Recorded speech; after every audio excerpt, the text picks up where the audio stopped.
आजकल डायबिटीज के केसेस इतने ज़्यादा बढ़ने लगे हैं, इवन इंडिया को तो वर्ल्ड का डायबिटिक कैपिटल बुलाया जाने लगा है। तो क्यों इतने केसेस बढ़े, स्पेशली यंगस्टर्स में ये केसेस काफ़ी ज़्यादा देखने को मिल रहे हैं? देखिए, जो हम एज इंडियन अगर बात करें तो हमारे जो जेनेटिक्स हैं उसमें डायबिटीज़ होने का रिस्क होता है। तो एक तो जेनेटिक फैक्टर हो गया कि एज़ कम्पेयर्ड विद कि वेस्टर्न पॉपुलेशन के, और दूसरा है कि जो आजकल हमारा लाइफस्टाइल है उसमें काफ़ी स्ट्रेस है, फिजिकल एक्टिविटी बहुत कम है, और जो थोड़ा बहुत टाइम मिलता भी है तो वो हम मोबाइल पे जो है वो स्पेंड करते हैं रेदर देन की फिजिकल एक्टिविटी पे। और जो बाहर से हम फूड ऑर्डर करते हैं कि रेडीमेड फूड हो गया, तो उसका कंजम्पशन भी काफ़ी हो गया है। तो ये कई चीज़ें कंबाइन होके डायबिटीज़ का रिस्क बढ़ाती हैं, और इंडिया में पिछले 10 सालों में डायबिटीज़ का प्रेवलेंस काफ़ी ज़्यादा बढ़ा है। जैसे ICMR की स्टडी है उसमें 10% अडल्ट पॉपुलेशन इंडिया की उनको डायबिटीज़ है।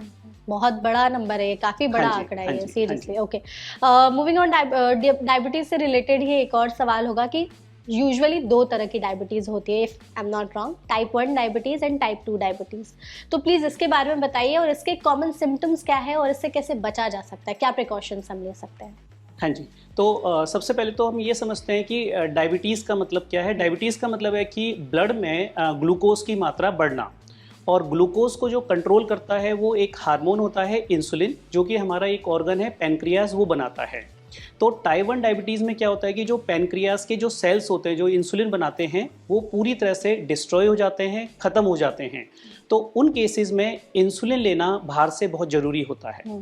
और जो टाइप 2 डायबिटीज़ है उसमें मल्टीपल फैक्टर्स होते हैं। उसमें फैमिली हिस्ट्री पॉजिटिव हुई तो रिस्क बढ़ जाता है, इंसुलिन की इफ़ेक्टिवनेस कम हो जाती है बिकॉज ऑफ ओबेसिटी, मोटापे की वजह से, या फिर इंसुलिन का प्रोडक्शन भी कम हो जाता है। तो वो मल्टी फैक्टोरियल है, वो लाइफस्टाइल से भी मैनेज हो सकता है, उसमें कई बार मेडिसिन की भी रिक्वायरमेंट रहती है, और अगर मेडिसिन वर्क नहीं करती हैं या कोई कॉम्प्लिकेशन आ जाए तो हम टाइप 2 डायबिटीज़ में इंसुलिन भी स्टार्ट करते हैं। डायबिटीज़ को जो हम प्रिवेंशन कर सकते हैं वो है एक हेल्दी लाइफस्टाइल। हमने रिस्क को आइडेंटिफाई करना है, स्पेशली टाइप 2 डायबिटीज़ के। अगर फैमिली हिस्ट्री है पॉजिटिव तो हमने शुरू से ही, मतलब बचपन से ही, एक रेगुलर फिजिकल एक्टिविटी की तरफ हमने अपने बच्चों को, हमने अपने फैमिली मेम्बर्स को जो है वो मोटिवेट करना है। और जो डाइट है उसमें हेल्दी ऑप्शंस जैसे कि वेजिटेबल्स हो गई, फाइबर्स हो गए, उनका इंटेक बढ़ाना है, और जो रिफाइंड शुगर्स है, जो मीठी चीज़ें हैं, उनको अवॉइड करना है। Okay, great. वैसे भी लोग कहते हैं ज़्यादा मीठा मत खाओ, मीठा अवॉइड करो। ओके, एक और चीज़ है कि डायबिटीज़ में जैसा आप बता रहे थे कि जो ब्लड शुगर लेवल है वो जो बढ़ जाता है या कम, जो भी चीज़ें हैं, तो डायबिटीज़ में ब्लड शुगर लेवल को बैलेंस करना कितना ज़्यादा ज़रूरी है, क्या रोल है उसका, और क्या एज ग्रुप के हिसाब से ये बढ़ता है? हाँ जी, तो देखिए, अगर हम बात करें कि ब्लड शुगर लेवल की, तो ब्लड शुगर लेवल हमारा फास्टिंग में 100 या उससे नीचे होना चाहिए। और जो खाने के बाद वाला है वो होना चाहिए 140 या उससे नीचे।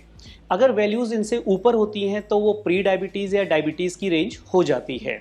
और एक बहुत इंपॉर्टेंट टेस्ट होता है HbA1c, जो कि 3 मंथ्स का एवरेज शुगर होता है, जो कि 1-2 दिन के फ्लक्चुएशन से चेंज नहीं होता है। तो वो लेवल्स लेस देन 5.7 एक नॉर्मल इंडिविजुअल में होना चाहिए। तो ये लेवल्स हैं जिसको हम कहते हैं कि ये नॉर्मल लेवल है HbA1c का 5.7 से नीचे, फास्टिंग का 100 से नीचे, और खाने के बाद वाला 140 से नीचे। और अगर हम एज ग्रुप की बात करें जिनको कि ऑलरेडी डायबिटीज़ है, तो ओवरऑल हम चाहते हैं कि HbA1c 7 से नीचे रहे, जो 3 मंथ्स का एवरेज शुगर है। लेकिन अगर कोई एल्डरली इंडिविजुअल हैं, बहुत ज़्यादा उनकी एज है और उनके कोई ऑर्गन्स पे कोई कॉम्प्लिकेशंस नहीं आई है, तो उसमें हम लेवल थोड़ा सा बढ़ा भी सकते हैं कि 7.5 HbA1c या 8 HbA1c, वो भी हमारे लिए एक्सेप्टेबल होता है।